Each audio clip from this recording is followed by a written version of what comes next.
What's up, guys? A scorcher out here in Phoenix. It's about 100 degrees right now, and I wanted to talk about something that can actually help with that heat as well as a host of other things in your garden, and that is going to be this stuff, mulch. Here we're using a cedar mulch, which is nice because it smells good, it's very uniform. Also, it has been shown to kind of deter pests, and it doesn't break down as quick. But if you're just getting chipped wood from like something like chip drop, or even something like straw can be used. And the reason we want to mulch these beds is really multifaceted. One of them is in the desert here, we're losing a lot of water through evaporation. And just like a bowl of spaghetti in your refrigerator that you put saran wrap over, if you didn't put saran wrap over that, that spaghetti is going to get pretty crusty pretty quick. So we want our soil's moisture level to be pretty uniform and hold that for as long as possible, so we're not putting in all this extra water.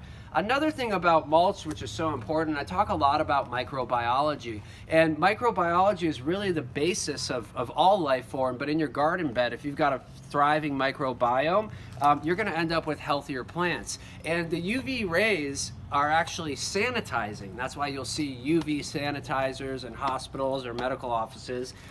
That'll do the same thing to your soil. Another benefit, like I said, since it's so warm here, that's actually going to insulate that soil. And in a place like Phoenix, Arizona, keeping that soil temp down is going to be good. And in the wintertime, it's going to do the opposite, and it's going to keep it warmer. So let's say you want to grow tomatoes in December and January, you've got a better chance of being successful with that.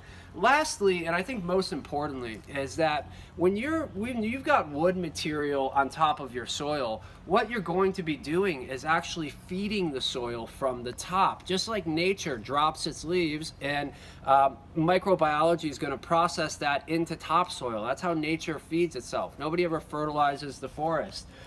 So what's going to happen here is over time, these microbes are going to break down those wood chips or straw or even dead leaves as a really good mulch for your garden beds, and it's actually going to turn that into more topsoil. So if you're going to get one thing from my page and one thing from my videos, I would say mulch. And don't be shy with the stuff. I'm not talking just a little 1-inch layer.